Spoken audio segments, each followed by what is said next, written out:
양화진 외국인 선교사 묘원 관리에 헌신한 최봉인 장로에 대한 역사적 재조명이 필요하다는 주장이 제기됐습니다. 연세대학교가 내년부터 인권 강좌를 졸업 필수 과목으로 지정하겠다고 밝힌 가운데 교계에서는 우려의 목소리가 높습니다. 교계는 연세대 건화기념을 무시하는 처사라며 반발하고 있습니다. 기독교대한감리회 서울연회 소속 교회와 성도들은 오는 18일 동대문 교회를 헐어버린 서울시를 규탄하고 동대문 교회터를 성지로 선포한다는 계획입니다. 여러분 안녕하십니까? C채널 매거진 굿데이 첫 소식입니다. 양화진 외국인 선교사 묘원은 구한말과 일제강점기 우리나라에서 예수님의 사랑과 섬김을 실천했던 수많은 외국인들의 유해가 묻혀 있습니다. 네, 최근 양화진 묘지를 관리하고 유지하기까지 헌신을 해왔던 최봉인 장로에 대해 역사적 재조명과 수정이 요청되고 있습니다. 조홍현 기자가 보도합니다. 서울시 마포구 합정동 양화진 선교사 묘역 초기 시절 60여 년간 묘지를 돌봤던 고 최봉인 장로의 생애와 업적에 대해 재조명이 필요하다는 후손들의 요구가 이어지고 있습니다. 현재의 양화진 선교관이 위치한 땅은 최봉인 장로가 소유했던 집터. 1984년 한국기독교 100주년을 맞아 100주년 기념사업회가 생기면서 마포구 합정동 144번지의 집을 헐게 됩니다. 1890년부터 이후 95년 동안 대대로 살고 있던 최봉인 장로의 후손들은 선교관이 세워지면서 아무런 보상도 없이 집에서 나올 수밖에 없었다고 주장합니다. 땅의 주인으로서 자신의 이익을 내려놓고 선교사들의 묘지를 성실히 유지하고 가꿔왔던 삶이었지만 정작 현재 남은 기록은 돈을 받고 묘지기로 근무했다는 것. 후손들은 지난 2012년 국가외교문서 외화문 1기에 묘지 감검관이었던 최봉인 장로가 자신의 땅에 대한 소유를 문서로 작성해달라고 요청한 내용 등 여러 부분에서 양화진 땅이 최 장로의 개인 소유였다는 증거를 밝혀왔습니다. 하지만 역사 기록에 대한 시각차로 인해 100주년 기념사업회와의 소유권 문제 해결은 7년이 넘도록 지지부진한 상태. 최봉인 장로의 후손인 최지연 사모는 당시 양화진 묘지 지역에 살았던 사람은 최봉인 할아버지의 가족들 뿐이고 다른 관리자가 있을 수 없었지만 100주년 기념사업회는 이 사실을 인정하려 하지 않고 있다고 밝혔습니다. 최지연 사모는 선대의 소유권을 찾아 돈이나 어떤 이득을 얻기 위한 주장이 아니라면서 평생 묘지를 관리해온 할아버지의 역사를 바로잡고 선교기념관이 오늘의 선교사들과 미래의 선교사들을 연결하는 고리가 되길 바라는 마음이라고 덧붙였습니다. 소유권을 달라는 게 아닙니다. 땅을 달라는 게 아닙니다. 그 땅에 선교관, 바로 그 거룩한 교회 건물이 섰기 때문에 법계나 마찬가지죠. 손대면 안 됩니다. 어떻게 부시겠어요. 그러나 그 선교관이 제대로 쓰여지지 않고 있습니다. 제가 볼 때는 그래서 선교관이 더 잘 쓰여져야 되겠다는 생각을 하고 우리 민족을 위해 일생을 바친 외국인 선교사와 가족 145명이 다른 이들과 함께 안장돼 있는 양화진 선교사 묘원. 최봉인 장로 선교사협회는 이번 공청회를 통해 최 장로에 대한 역사를 바로 써달라는 것과 선교관 2층 예배당의 명칭을 최봉인 장로 기념 예배당으로 할 것, 최봉인 장로 후손들이 선교를 위한 모든 행사에 선교관을 자유롭게 사용하게 해줄 것 등을 요구했습니다. 후손들은 소유권 다툼에 대해 사회법정의 소송보다는 기독교 화해중재원 등을 통해 대화와 타협의 길도 모색하겠다는 입장도 내놔 여전히 대화로서 문제를 해결하겠다는 뜻을 밝혔습니다. C채널 뉴스 조홍현입니다. 기독교 정신을 바탕으로 설립된 연세대학교가 건화기념에 상반된 인권교육을 필수 과목으로 지정하면서 논란이 이어지고 있습니다. 연세대를 사랑하는 국민 모임은 지난 13일 인권 강의 반대 집회를 열고 인권교육의 필수 과목 지정을 취소하라고 촉구했습니다. 변현준 기자가 보도합니다. 우리나라에 최초로 복음을 전한 언더우드 선교사가 기독교 정신을 바탕으로 설립한 연세대학교. 130여 년간 진리가 너희를 자유케 하리라 라는 건화기념 아래 많은 인재를 양성했습니다. 그러나 지난 8월 5일 연세대학교는 성경적 건화기념과 상반된 젠더 인권교육 과목을 필수 과목으로 지정하면서 논란을 빚었습니다. 연세대학교 정문 앞에서 열린 인권 강의 필수 과목 반대 집회 현장. 연세대학교 재학생과 전 교수, 학부모들이 함께한 연세대학교를 사랑하는 국민 모임은 건학이념을 거스르는 젠더 인권 강의가 다음 세대를 죄의 길로 인도하고 있다고 말했습니다. 연세대학교의 건학 이념은 진리를 알지니 진리가 너희를 자유케 하리라 한 말씀입니다. 그런 연세대학교에서 더 이상 하나님의 말씀인 성경의 권위를 인정하지 않고 오히려 내년부터 연세대학교를 졸업하는 모든 학생들에게 온라인으로 젠더 강의를 필수로 듣게 하겠다고 합니다. 거짓된 인본주의 이데올로기로 우리의 다음 세대들을 죄의 길로 인도하고 다시금 죄의 종이 되게 하려고 한다고 합니다. 인권과 젠더 강의라고요? 그 젠더라는 말 자체가 도대체 무엇입니까? 염한섭 수동연세요양병원 원장은 인권 과목에 극단적 페미니즘과 무조건적인 난민 수용주의 등 편향된 시각이 담긴 강의가 포함되어 있다고 말했습니다. 인권과 젠더 강의자가 문화인류학과 김현미 교수로 알려져 더욱 개탄스럽다. 김현미 교수는 과거 메갈리아의 페미니즘은 페미니즘의 회로망을 구성해냈다는 점에서 큰 의의가 있다라고 말했다. 어떻게 이렇게 편향된 시각을 가진 사람을 모든 학생들이 들어야 할 필수 과목의 강의자로 내세울 수 있단 말인가. 이번 인권과 젠더 강의가 얼마나 편향적이며 극단적 페미니즘의 시각, 친동성의 시각에서 이뤄질지 미루어 짐작할 수 있다. 홍문종 우리공화당 공동대표는 연세대학교는 기독교 교육이 성공한 세계적인 모델이라면서 건학 이념에 반하는 인권교육은 사학 설립 원칙에도 어긋나는 것이라고 강조했습니다. 이 연세대학교의 기독교 교육은 세계 만방에 기독교 교육이 어떻게 성공하였는가 보여주는 좋은 샘플이 아니었는가 싶습니다. 오늘 이 연세대학교에서 건학 이념에 반하는 기독교 이념에 반하는 교육을 한다는 것은 너무 가슴 아픈 일이고 이런 일이 있어서는 안 된다 생각합니다. 젠더 교육 또 잘못된 난민 교육 이런 것들이 연세대학교 설립 이념에 반하는 것일 뿐만 아니라 사학 설립 원칙에 어긋나는 것이라고 생각을 합니다. 이날 집회 주최 측은 인권 강의를 반대하는 내용이 담긴 성명서를 총장실에 제출하고 강의 폐지를 촉구했습니다. 오는 2020년부터 연세대학교에 입학하는 평균 4천여 명의 신입생들이 필수적으로 온라인 인권 강의를 들어야 하는 상황. 믿음으로 세워진 연세대학교의 건학 이념이 지켜져 기독교 학교의 성공적인 모델로 남길 기대해 봅니다. C채널 뉴스 배는준입니다. 한국계 주요 연합기관들이 광복절 74주년을 맞아서 일제히 성명을 발표했습니다. 한국기독교교회협의회는 미래는 역사를 기억할 때 열립니다라는 제목의 성명에서 일본이 다시금 한반도에 대한 침략 야욕을 노골적으로 드러내는 현실에 분노한다며 역사의 주관자이신 하나님께서 일제치하로부터 출애굽을 허락하신 것처럼 이제 곧 다가오는 하나님의 때 평화와 번영과 통일의 가나안을 이룩하실 것을 믿는다고 강조했습니다. 한국교회연합은 일본과의 갈등 가운데 자칫 반일 감정에 경도돼 소잃고 외양간 고치는 격이 돼서는 안 된다며 지난 일에 얽매이기보다는 미래를 내다보면서 현재에 충실해야 할 때라고 말했습니다. 한국장로교총연합회는 대한민국을 세우고 지키기 위해 피와 땀을 흘린 고귀한 희생을 먼저 기억해야 한다며 세대 갈등을 부추기거나 자유민주주의를 버리려 하지 말고 민주적 평화 통일을 이루자고 덧붙였습니다.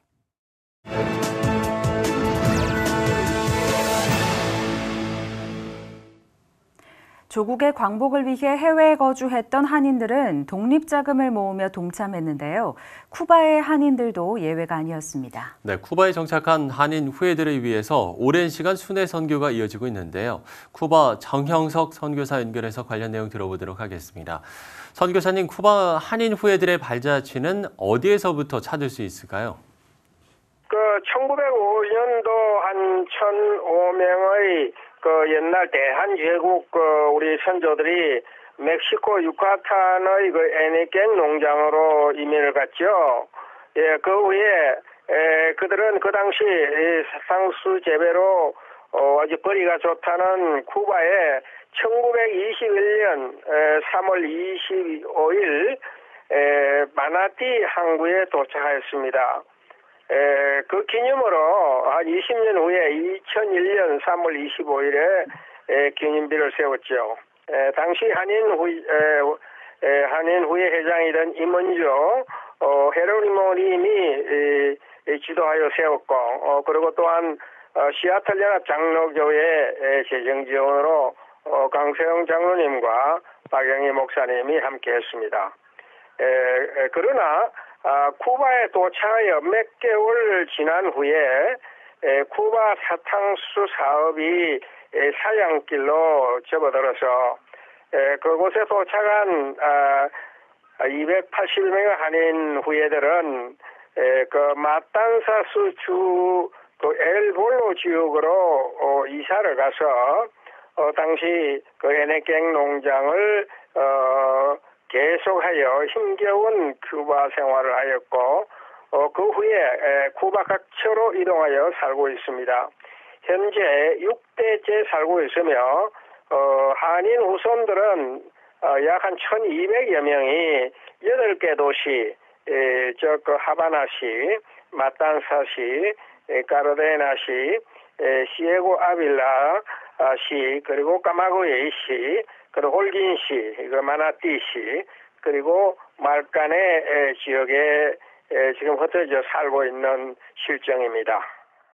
네, 이 한인 후예들을 위한 순회 선교는 어떻게 진행되나요? 쿠바는 우리 남한 영토보다도 좀 큽니다.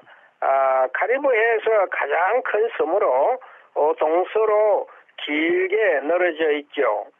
한인 후손들이 사는 8개 도시가 동서로 흩어져 있어서 한 번 방문으로 다 돌아보기에는 어렵습니다.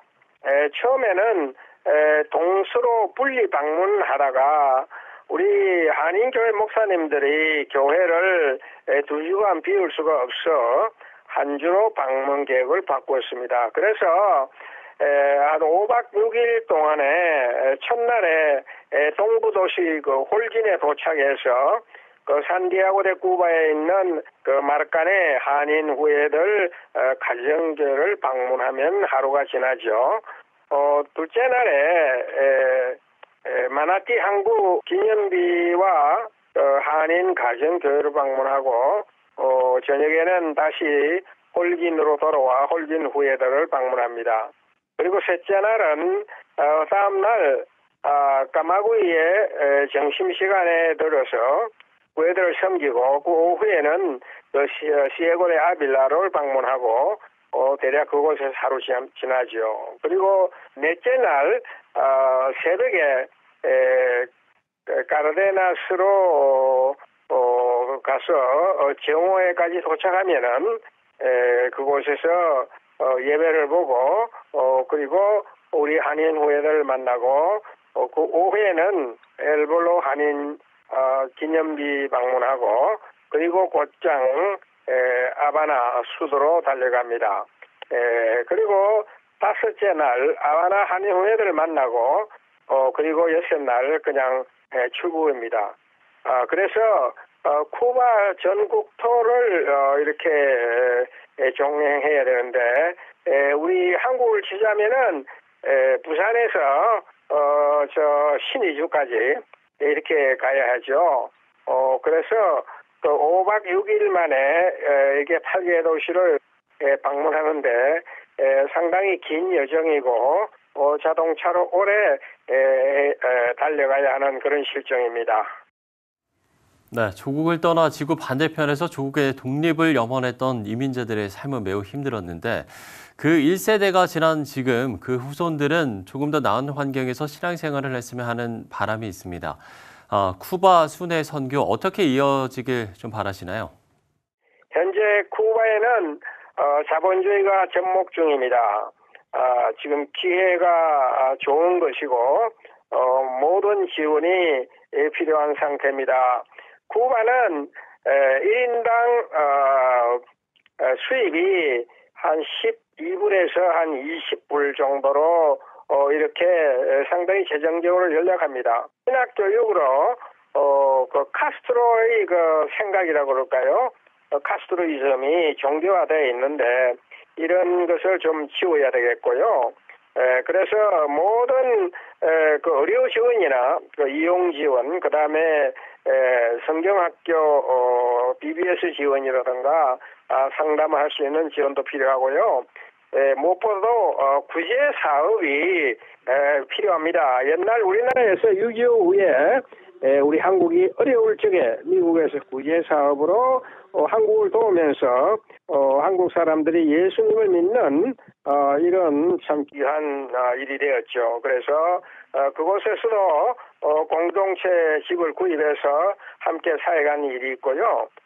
그래서 한 교회가 한 지역을 임장해서 지원하고 단기 선교로도 지원하고 그리고 장기 선교로 각 지역에 한 교회나 한 가정교회를 세워서 지원할 수 있으면 더욱 좋겠습니다.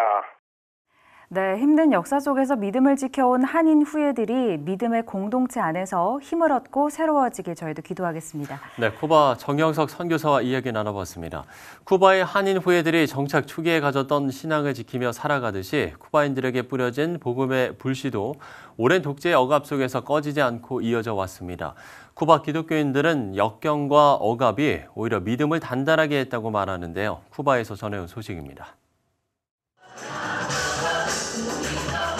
In recent years, Cuban churches have become known for incredible growth in the midst of poverty and an oppressive regime.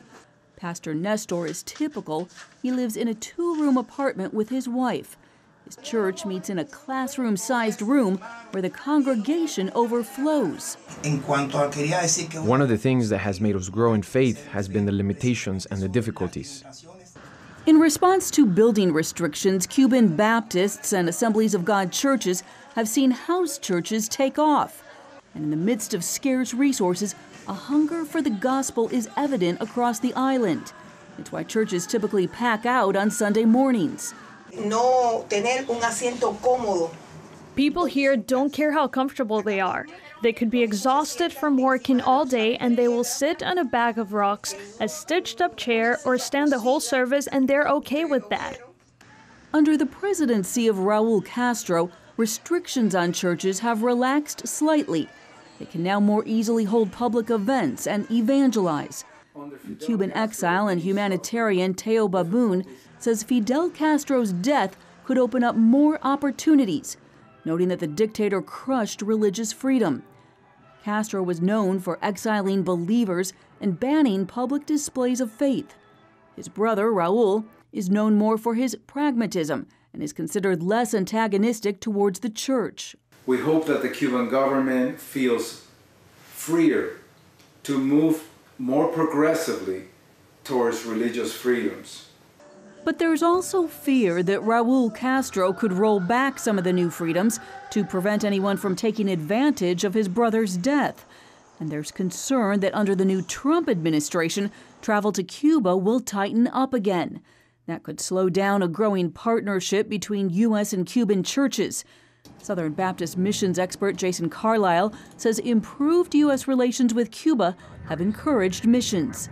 Any leader who's excited, who's trying to find where to be involved in the world or how to take his church to an exciting piece of Christianity, they think of Cuba. For now, Cuban pastors and U.S. mission leaders are cautious and yet optimistic, as the Cuban church has already proved that it can not only survive, but flourish under tough conditions. Heather Sells, CBN News.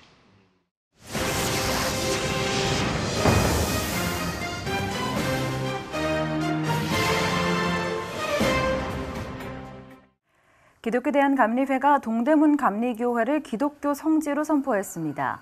독립운동의 산실이었던 동대문 감리교회가 지금은 교회가 모두 헐려서 그 자취를 찾아볼 수 없기 때문인데요. 네, 오늘 18일 기독교 대한감리회 서울연회 소속 교회와 성도들이 서울시가 헐어버린 동대문 감리교회 터를 성지로 선포하고 복원을 선언합니다. 관련 내용 기독교 대한감리회 서울연회 원선우 감독 모시고 이야기 나눠보도록 하겠습니다. 감독님 안녕하십니까? 안녕하십니까? 네, 안녕하십니까? 반갑습니다. 네, 반갑습니다. 네, 자 먼저 이 동대문 감리교회 어디에 있던 교회고 또 어떤 교회였는지 먼저 소개를 해주시면 좋겠는데요. 예전에는 동대문 지금 흥인문 그 옆을 지나가다 보면 그 언덕에 성곽과 그 옆으로 해서 큰 교회가 있었습니다. 네. 네. 근데 그 교회가 역사가 120년이 넘는 역사입니다. 네. 그리고 항일운동과 근대화, 인권, 민주화 이런 운동과도 아주 깊은 그 어리 서려 있는 그런 교회였는데 그 교회가 그만 너무너무 안타깝게 흘려버려서 지금은 거기 그냥 잔디공원밖에는 보이는 게 없죠. 아, 그래요? 예. 그 상당히 우리나라 역사와도 관련이 깊은 교회라고 할 수가 있는데 그럼 왜 헐리게 된 건지 그 부분도 궁금한데요. 그 교회가 이제 스크랜턴 여사와 그의 아들 스크랜턴 의사가 그 모자가 같이 협력해서 그 세운 교회인데 예를 들면 이제 정동 쪽에는 정동감리교회가 있어요. 네. 제일 오래된 교회. 그렇죠. 그 옆에 이제 배재학당이 있었고 네. 이화학당은 지금도 거기 있고. 근데 이제 그쪽은 그래도 좀 지식인들과 조금 양반계통 사람들이 모이던 교회예요. 거기는. 근데 이쪽에 동대문에 있는 교회는 이 갓바치들이라든가 또 가난한 여성들이라든가 좀 이렇게 서민들이 중심으로 모이는 그런 교회였어요. 네. 그래서 여기는 이제 시약소라고 약을 주고 또 여성들을 치료하고 하는 그런 기능도 같이 하는 이제 그런 선한 사마리아인 역할하는 그런 교회가 동대문 교회였죠. 근데 이제 왜 이 교회가 헐리게 되냐면 오세훈 시장님 때에 그 성곽을 유네스코 문화 재단으로 그 유네스코 그 유적으로 등재시키기 위해서 교회 위치를 좀 이렇게 바꿔달라고 요청을 한 거예요. 근데 교회가 그냥 있어도 되지만 종탑만 옮겨주든지 교회가 그러면 아예 그냥 팔고 좀 나가주든지 몇 가지 안을 교회에 제시했는데 당시에 교회의 담임자였던 서아무개 목사라고 하는 분이 자기 개인의 핸디캡이 있었습니다. 핸디캡이 교회 안에서 부적절한 관계로 재판받고 좀 도덕적으로 흠결이 있었기 때문에 교회가 부응이 안 되고 그러니까 그 제안을 덜썩 받아들인 거예요. 그 역사에 아주 그 어리서려 있는 그런 거를 생각하지 않고 이 기회에 팔고 저 광교 쪽으로 나가겠다. 그리고서는 이제 계약을 막 하는 가운데 감리교단에서 그렇게 하면 안 된다. 이것은 교회의 얼과 정신이 서려 있는 곳이다. 그래서 이제 브레이크를 걸었습니다. 그게 재판으로도 가고 그랬는데 서울시는 그런 거를 고려하지 않고 그 서아무개 그 당시에 담임 목사와 계약 관계를 체결하고 좀 여기에 그 합당치 않은 문제들이 있었죠.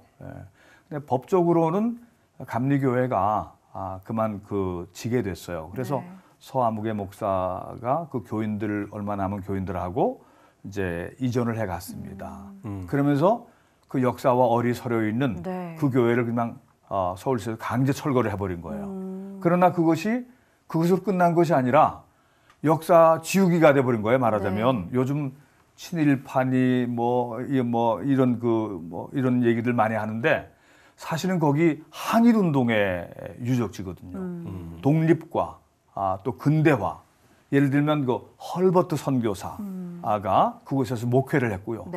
그리고 손정도 목사님이 3.1운동을 막 이렇게 준비하고서 상해로 가서 임시 그 의정원, 상해 임시 정부의 의정원, 국회의장을 하셨거든요. 이런 분들이 목회를 하던 곳이에요. 그곳이 스크랜턴의 또 모자의 어떤 사랑의 사역과 더불어서 그런 선교사의 어떤 그런 사역지가 되고 또 하나는 이제 근래에 그 정신대 뭐라 그러죠? 위안부 문제에 제일 첫 번째 그 양심 선언을 한 김학순 할머니가 그 교회 교인이었던 거예요. 그렇군요. 그래서 이제 그때 그 전임 이제 장기천 감독님이라고 훌륭한 감독님이 계셨는데 얼마 전에 돌아가셨어요. 근데 그분이 그 동대문 언덕에 가난한 그 동네를 신방을 하다가 보니까 어떤 할머니가 외롭게 살고 계시는데 그 할머니가 이제 교회 나오시게 된 거예요. 그래 교회 나오셨는데 어느 날 그 할머니가 장기천 목사님을 찾아와서 자신의 지난 날을 고백한 거예요. 그게 이제 위안부 사건에 이게 이제 그 백일하에 드러나게 되는 그 첫 번째 사건이죠. 그분의 장례식도 거기서 치러진 거예요. 그러니까 근대화와 독립운동과 3.1운동 할 때도요. 벙커 선교사가 있을 때 3월 1일 정오에 막 태극기 들고 노래하면서 그 동대문 언덕으로 올라간 사진과 그림이 있습니다. 그게 동대문 교회에 연결되는 거예요. 이런 역사를 싹 지워버린 거예요.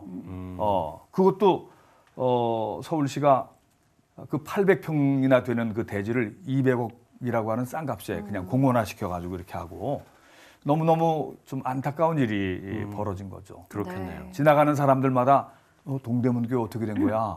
유네스코에 등재도 못했다면서 그러면서 동대문 교회는 없어지고 서울시는 정말 그 여러 가지 좋은 일도 많이 했지만 이런 일을 통해서 정말 좀 반성도 하고 그 자리에 다시 교회를 세울 수 있도록 그런 조처를 해야 될 줄로 압니다. 그러니까 사실 한국 역사적으로나 또 한국 교회사적으로 굉장히 그럼요. 가치가 있는 그런 교회인데 그럼요. 그 흔적이 사라졌다는 게 참 안타까운 일인 것 같습니다. 그렇습니다. 그래서 지난 3.1절에도 만세길 걷기 대회를 통해서 이런 사실을 좀 알리셨던 것으로 알고 있는데요. 당시 어떤 내용으로 좀 진행이 됐나요? 그 이번에 3.1절 그 100주년이었기 때문에 전국적으로 감리교뿐만 아니라 우리 기독교 초교파적으로 큰 행사들 많이 했는데 이제 저희 서울연회에서는 이화여고에 있는 유관순 기념 그 홀이 있습니다. 거기 한 2,000명 이상 들어가는 그 큰 홀이에요. 거기에 3,000명이 모인 겁니다.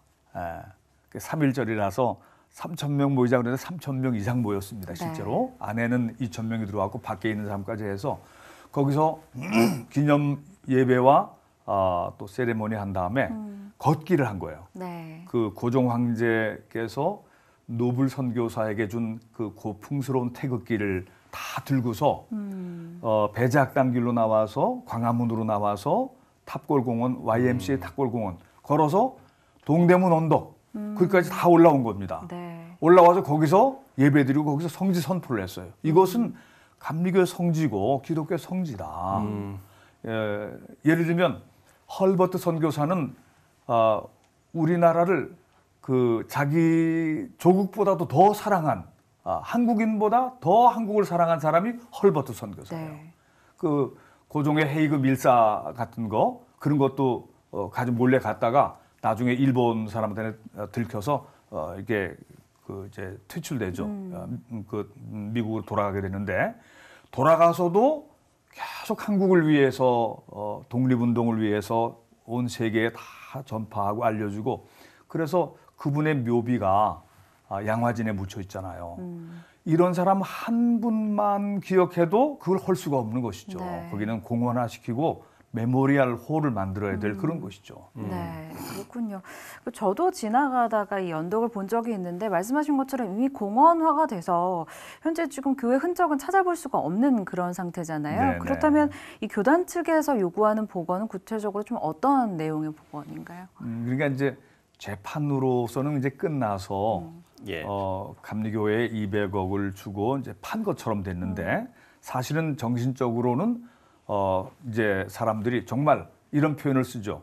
시퍼렇게 살아있는 겁니다. 다 살아있어서 지금 현재 매 주일 오후 4시에 감리교인들이 거의 모여서 예배를 드립니다. 동대문 교회 회복을 위해서 예배를 드리는데 이번 8월 18일이 300회가 되는 해라 그러더라고요. 비가 오나 눈이 오나 그리고 이걸 서울시도 알고 있습니다. 그래서 법적인 것을 넘어서서 이것은 도덕적일 뿐만 아니라 애국적으로 또 역사적으로 항일 어떤 유적지라든가 근대화의 유적지, 인권의 유적지 이런 측면에서 이것은 다시 복원해야 되는 거예요.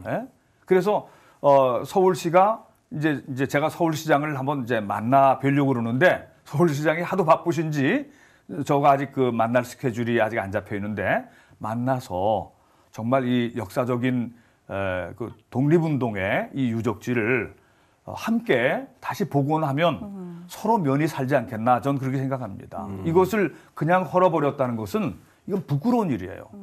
예를 들면 그 유적지 예를 들면 그 성곽 유네스코에 등재시키겠다. 뭐 좋은 일입니다. 그러나 이 한양 성곽이라고 하는 것은 이 국민들을 위해서 피를 흘린 그런 역사적인 흔적이 없어요. 진주성 같은 곳은 저항하고 일본군과 싸우고 이기고 죽고 막 그랬잖아요. 논계 이런 정신도 있고. 근데 한양성은 임진왜란 때에 선조가 피난 가버리고 만 그런 거예요. 그러니까 정신적으로는 어리 없는 것입니다. 그러나 동대문 교회는 여기는 가난한 사람들을 사랑하는 그 스크랜든 선교사 모자에 그런 사랑의 흔적과 많은 애국자들이 여기서 거쳐나간 거예요. 여기 거쳐나갔고 3.1운동 때도 여기서 종이 울리고 만세를 불렀던 곳이 동대문 교회예요. 여성들과 그리고 거기서부터 나중에 이화여대 이제 대학병원도 생겨나게 되는 것이죠. 어떤 내용으로 좀 논의를 하고 계세요? 뭐 다시 교회로 성도들이 예배드릴 수 있는 교회로 복원을 이제 요구하고 계신 건지 아니면 기념관 형태의 복원인지도 궁금한데요. 교회의 예배를 드릴 수 있으면서 그 훌륭한 그 역사의 얼을 기념할 수 있는 메모리얼 홀, 메모리얼 처치, 메모리얼 파크 그렇게 해서 그 공원을 거기 많은 외국인들도 오가잖아요. 동대문 쪽에. 네. 그러니까 서울시가 다른 데도 돈을 많이 들여서 뭐 좋은 일도 많이 하시지만 여기에 좀 기독교 근대화, 항일, 애국 그리고 이웃사랑 그리고 김학순 할머니 뭐 이런 등등의 그 손정도 목사님 같은 또 훌륭한 분 그분의 아들이 손원일 제독이잖아요.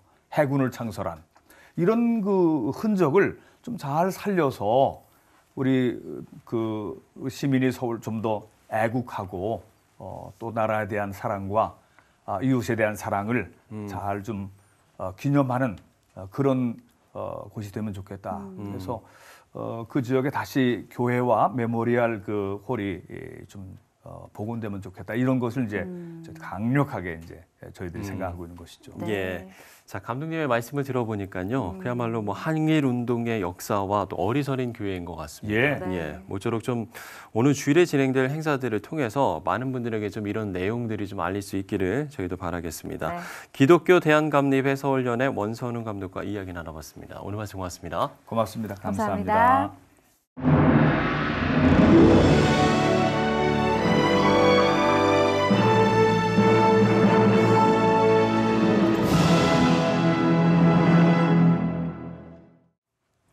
오 년 전 하얼빈에서 국제협력과 세계평화라는 주제로 국제학술대회가 열렸습니다. 그 자리에서 발표된 논문 48편 중 10편이 안중근 의사에 관한 내용이었습니다. 네, 그런 열기에서 보여주듯이 안중근 의사를 다시 조명하려는 의지는 지금까지도 식지 않고 있는데요. 관련 내용 백석대학교 박종선 교수 모시고 이야기 나눠보도록 하겠습니다. 교수님 안녕하십니까? 네, 안녕하세요. 네, 반갑습니다. 자, 교수님께서는 안중근 의사 재심에 관련해서 계속해서 연구를 해오셨던 것으로 저희가 들었는데요. 먼저 그 연구를 하게 되신 계기에 대해서 말씀해 주시면 좋겠습니다. 네, 2014년입니다. 2014년에 흥령 외국어대학교 하얼빈시에 소재하고 있습니다. 특히 의미가 있는 것은 안중근 의사께서 이토 히로부미를 저격한 장소가 하얼빈이기 때문에 저희가 5년 전에 그 하얼빈의 흥령 외국어대학교에서 7개국이 참여하는 그 국제학술 심포지움에서 제가 안중근 의사의 그 일본 재판에 대해서 이건 절차적으로 부당하다라는 그러한 주제를 가지고 발표를 하는 그 기회가 있었습니다. 네.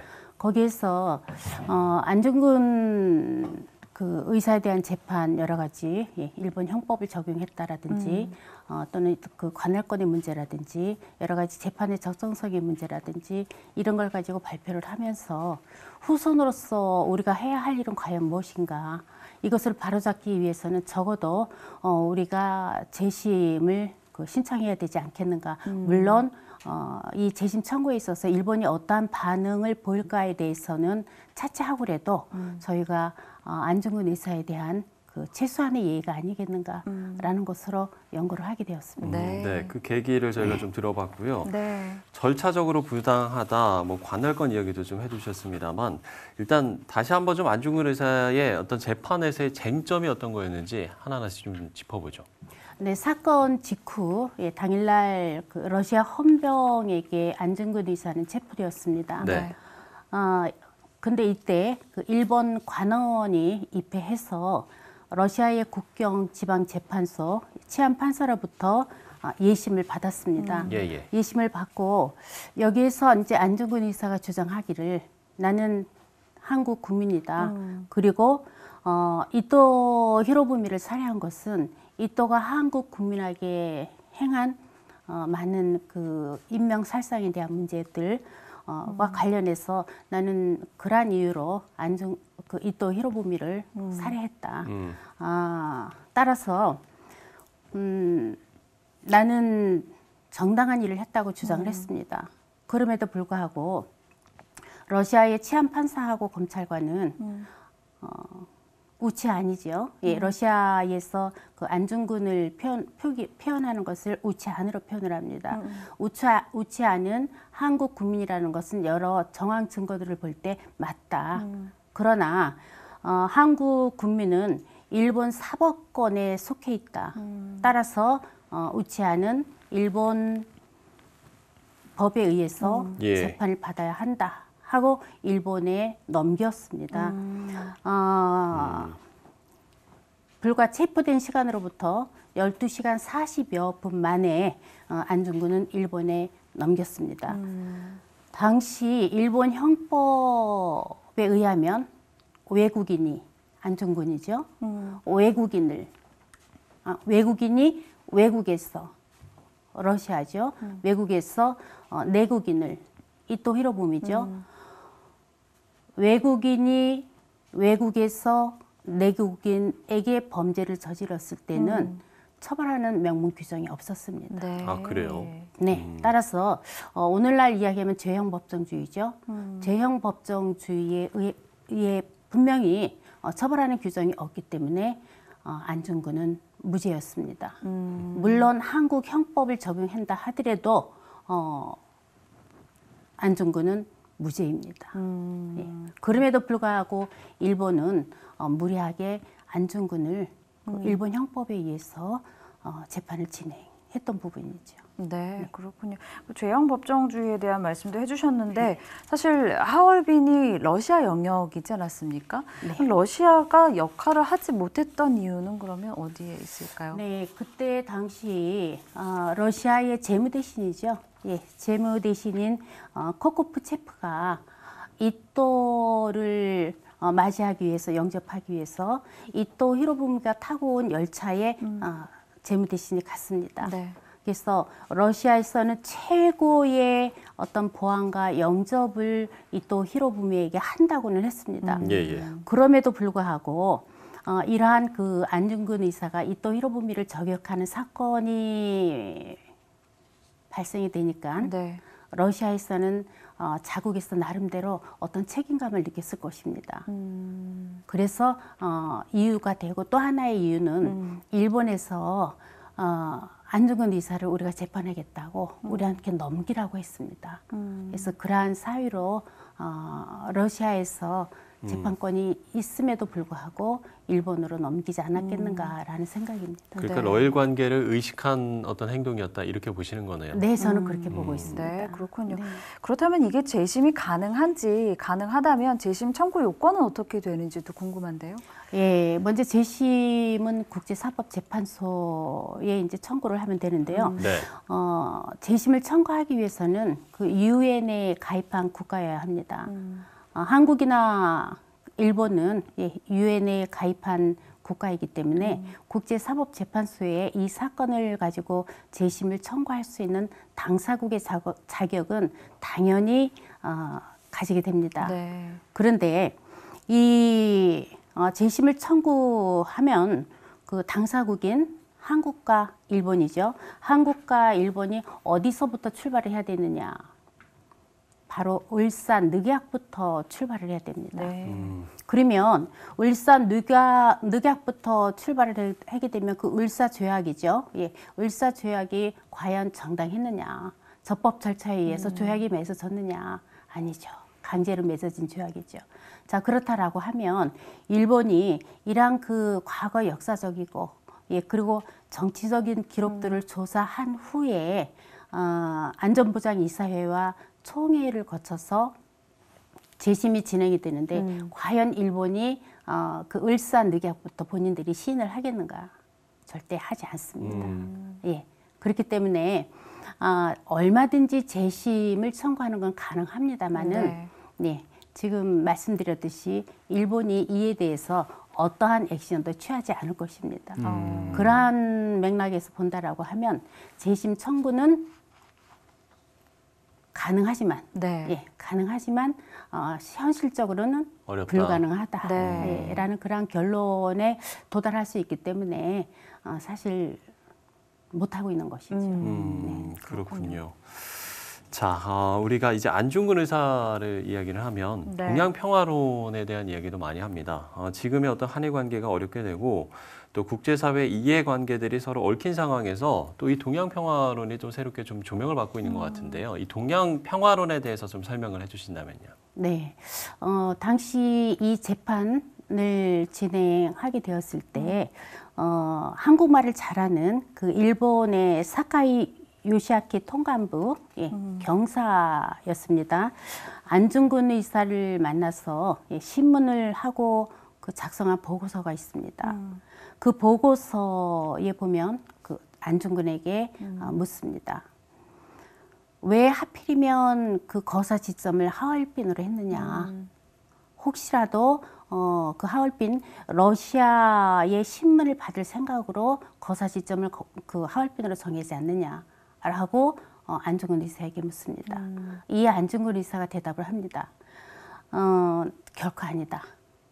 결코 나는 그 러시아에서 재판을 받을 그런 생각으로 거사 지점을 정하진 않았다. 나는 일찍부터 결심을 내렸다. 내가 언제 어디서든 이토 히로부미를 만나기만 하면 나는 죽여버리겠다. 라는 이야기를 일본 경사 앞에서 했습니다. 이토 히로부미를 죽이려고 한 이유는 분명했습니다. 이토 히로부미가 청일전쟁과 러일전쟁을 일으킬 때 우리 한국민을 거기에 강제로 끌어들였죠. 그때 히로부미가 한 이야기가 뭐냐면 이와 같이 그 청일전쟁과 러일전쟁을 일으키는 것은 동양의 평화를 위해서다라고 이야기를 했습니다. 처음에는 믿었죠. 예, 안중근 의사도 믿었습니다. 그러나 시간이 지나면서 느낀 것은 무엇이냐면 동양의 평화라는 것을 앞세워서 결국에는 황색 인종과 백색 인종의 그 다툼이 있잖아요. 서방에서 그 동쪽을 침략하고자 했을 때 이 이토 히로부미가 동양 평화를 위해서 이와 같이 전쟁을 하는 것이다라는 그러한 하나의 속임수를 가지고 우리 한국민들을 그 전쟁터에 끌어들였던 것입니다. 이러한 사실을 알고 난 안중근 의사가 이토 히로부미를 언제 어디서 만나면 죽여버리겠다라는 생각은 분명해졌습니다. 그래서 나는 늙은 도적 2등을 주겠다라고 이야기했습니다. 도적이라는 표현을 했습니다. 이 도둑이죠. 우리나라를 빼앗고 우리나라 한국민의 이 인명을 빼앗고 이러한 도적이다. 나는 늙은 2등 도적을 죽였을 뿐이다라고 이야기를 했습니다. 사형 선고가 내려진 이후에도 그 안중근은 고등법원 판사 히라이시 원장과 면담을 요청해서 사실상 자기의 불만을 표현했습니다. 그러면서 2등은 동양 평화를 주장을 했지만 오히려 동양 평화의 교란자이다 라고 이야기하면서 그를 죽이지 않았으면 동양 평화를 소화할 수 없다 라는 이야기를 안중근 의사는 이야기를 했습니다. 결과적으로 안중근의 사상은 애국 사상과 그리고 동양 평화론이라는 이 두 가지 사상을 가지고 있었다라고 말씀드릴 수가 있고요. 이 안중근 의사가 주장하는 동양 평화론은 결국 청과 그리고 한국과 일본 평화를 가짐으로 인해서 결국 동아시아가 평화를 가져온다라는 것입니다. 그러한 동아시아의 평화를 통해서 세계 평화를 만들어가자라는 안중근 의사의 뜻이었다라고 보시면 되겠습니다. 예. 네. 자, 이렇게 안중근 의사의 우리가 동양 평화론에 대한 이야기까지 나눠봤는데요. 네. 그야말로 이제 광복절 74주년을 맞아서 안중근 의사의 이야기가 더욱더 좀 남달랐던 것 같습니다. 올바른 한일 관계의 모습을 우리가 좀 얘기를 안 할 수가 없을 것 같습니다. 어떻게 좀 가야 될까요? 올바른 한일 관계의 모습이라고 말씀을 하셨습니다만은 네. 저는 요즘 그 경색된 한일 관계를 보면서 안중근 의사가 신문을 당하면서도 끝까지 굽히지 않고 주장했던 그 이야기 중에 새삼스럽게 제가 떠오르는 그러한 안중근 의사의 이야기가 있습니다. 네. 예. 일본은 한국을 먹이로 생각을 한다. 예. 일본이 주장하는 일본이 한국에게 해준 것들, 그거는 한국을 위한 것이 아니고 결과적으로 일본을 위한 것이다. 라고 안중근 의사는 1905년이죠. 그러니까 1905년이 아닙니다. 1909년이죠. 이 1909년 그런 이야기를 법정에서 했습니다. 예. 지금 110년이 지난 지금 아베의 행위는 과거 110년의 행위하고 똑같습니다. 달라진 것이 없습니다. 그래서 저는 말씀드리고 싶은 게 일본이 일본만의 역사관에서 이제는 벗어나서 아시아의 역사관, 세계의 역사관에서 다시 한번 되돌아봐야 되는 그런 시기가 아니겠는가라는 말씀을 드리고 싶습니다. 네. 좋습니다. 광복절을 맞아서 안중근 의사에 대한 이야기를 나눠봤는데요. 우리가 고민해야 할 것이 무엇인지 또 우리가 기억해야 할 것이 무엇인지 다시 한번 좀 되새기게 되는 그런 시간이었던 것 같습니다. 아울러 현재 좀 신앙 선배들의 어떤 그런 신앙을 기억하면서 현재 우리들의 신앙도 한번 돌아보게 되는 그런 계기가 됐으면 좋겠습니다. 백석대학교 박종선 교수와 이야기 나눠봤습니다. 오늘 말씀 고맙습니다. 감사합니다. 양화진 외국인 선교사 묘원 관리에 헌신한 최봉인 장로에 대한 역사적 재조명이 필요하다는 주장이 제기됐습니다. 인권 강좌를 졸업 필수 과목으로 지정하겠다고 밝힌 연세대학교에 대해 기독교 건학 이념을 무시하는 처사라며 규탄하는 목소리가 이어지고 있습니다. 기독교대한감리회가 동대문 감리교회 터를 기독교 성지로 선포했습니다. 안중근 의사 재판에 대한 관심이 높은 가운데 법학자들은 재심 청구는 가능하지만 절차는 불가능하다는 입장입니다.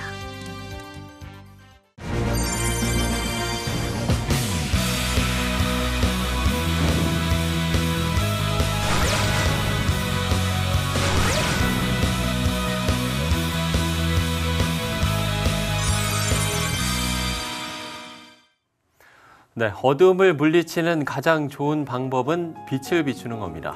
네, 74년 전 되찾은 빛이 자유였다면 지금 우리가 되찾아야 할 빛은 무엇일까 생각해 봅니다. 국내외로 깊어진 갈등과 이념의 어둠이 예수 그리스도의 빛으로 생명의 길을 찾을 수 있길 기도합니다. 네, 시천을 매거진 굿데이 오늘 순서는 여기까지입니다. 시청해주신 여러분 고맙습니다.